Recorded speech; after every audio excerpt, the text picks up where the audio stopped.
ST just dropped the video for this masterpiece from the Asitale album itself. You know we're gonna have nakala. Yeah man. But guys, if you pay attention carefully, you understand that ST Mige Jagar Sumbia Dog Father be like, does that signify and come like he is trying to brand Dog Father to be the next big thing or amongst the upcoming stars Sibir Gambia be free? That's a question for you guys. Let's penetrate the lyrics and we see. I'm gonna try because the manding here is kinda deep. Shout out to Aliu Ugliest, my guy. Same time, SO to Babukar 98. Lamin Jassy, I see you same time. Santo, go bulo bulo bulo bulo be santo nyancho ST Konyadi, let me see your hands up. Put your hands up. The hands are up, or my hand is up and no one can put it down. This is something else. He's trying to send a message here, guys. I'm sure you know what that means. Mbulobe santo kolonko duwa jabi ko la muna danko falala mandinko aduwa taboy la kasin kollankulu birika maboyo bakanko padango bukandika fonya pakanko ntolien tolo tu yanko e dingol sinan tol sata ko tariko. Nyancho pops in and said our hands are up like poles or extension sticks that they use to unplug mangoes, you know, like moneka lonko, you know. Yes, duwa jabi ko la muna danko. This is something else. I think he's trying to say after the prayers have been answered, there comes the chorus, something like this. Falala mandinko aduate boila. Guys, help me. Is that a title or a name? Like that individual's prayer doesn't miss or fail. And he is saying that the cereals were the ones that raised him up. So basically, he is strong spiritually, I guess, or traditionally. The Brikama Boyo and the Bakao Boyo. From my understanding, he's saying that the cane doesn't pain him, like his skin is strong or something like this. Call him tough. Yeah, in my own understanding. Come like me on the Yarbi Dukode Medi, Oyego Dirkis. We left our mark here or our names. Your children will come and honor us. Come like me on the come like Dempi by a legacy, you know, in our field. So you send Domi Sunyo, then you neka the honor guy Hamga. Because Luffy guy Defla. Tariko, what do you say? Tariko fighter me falin na janna ko mentankulo ko mama ko me firin na janna ko soto firo ndo man check na fulon ka lanyo kan ko balanto la kuru fudo fali ma jan tol bukalo kuma kan woni kabore la ko kono bay bura dilon. We will germinate like tomato seed like your grandmother. Yanjo is something else, but these rhymes and the flows are just expensive, bro. I'm telling you. Yeah man, this vibe is lady. We are gonna be free like Soto Firo. Soto is this big tree with big leaves. They are gonna be free like when a plant is flowering. Ndoke small son. Checkal nakalale align suma flowy come balantay sen ombi 40. Wala sumbay for sumbay second sumbay third sumbay. Yodi. Yes, mo proceed bina naka hana gisule nyun. Sunde ram sunde stop. Like our rhymes don't stop just like that. They come like when a person is having diarrhea. Diarrhea when I get beer, you know. I'm gonna lose so I'm a boy. Boy non-stop. Yeah, this is really amazing. So that I talk decisively, you understand the whole concept of this song.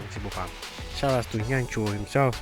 Kufanye kufansi ndaman kendo gel fulanti take waje malabu sanni nata ngela fansol kumandi ha fansol ele jalo supandi afoy barako lem futandi e nyine ke foy sajoji fandi banko kono min sati ne wululi pandi. Guys, so len besen help fi si video fi bala Dog Father di ñew lifin patam bi family mi ngi exiko staircase. Lol tamit it could signify that his level is going up as well. Yana ma fi because song bogis amna hidden messages yo xamne ñing ci biram, yes, and then mu hop in minenaka fo ñing ci kupang ye kupang si xana ñi ngi sum ndax dañ muta sopi no man nekuma ndoy sen moromi namin. I'm not their companion. Big artists yu bari la fi raw wala dore no, yeah, knock them down mu ñew ba pare jël sen fancy wala o sen fancy, you know. Yeah, he knocked out a lot of big artists here, and after that he took their fans, like called them to come to him. This is something else. Ila fans so le jalo supandi. Yeah, barko lem futandi, like blessings mota hamu ara no yeah. That's what they did until they buried an alive goat. Guys, that is something else. Linego the first time you go digasi industry be fini. So they buried an alive goat to stop the father who did that. Or just the line secular def fufunum. This is very cruel, like komonka wahna lolo tamit T small is wahna lolo. And I think the list goes on and on and on. This is something else. Why would you be doing that? Stop it, boy. Work hard. Mawato dol fo bari nyinanti nga jamal damboro dan dum manke minanti milata fon le sibul sikandi se tu nyaaw nyaaw te kala dolo bidanti tamalal be tamola silal be balanding ndo balanda. I don't say another time, but currently I outrun most of them, and I am not even an antelope.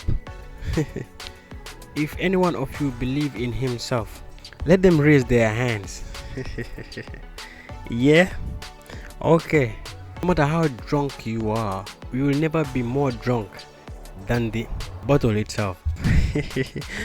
Because that's where the alcohol is contained. Nice one, nice one. Dogfather literally means that he is the bottle. The travelers are traveling and the defiants are defying. Yeah, this was well crafted, you know, guys. So thumbs up to Dogfather. This is really good. Esti fele santo nyancho fele santo niko be dog mala diba passe male kun santo na soja roll te banto nyato sila ninte danto got these rappers in line kimalulu chagul mil berranto. This part here is where it gets critical, because ST Tronofi are such, like it or not, we gonna find out. Minanaka ST is here on top, Nyanjo is here on top. If you say you are gonna touch Dogfather, a big fire on your head. Speaking of danganyo lal Dogfather, then suffer mo itaka sa bit bobobi.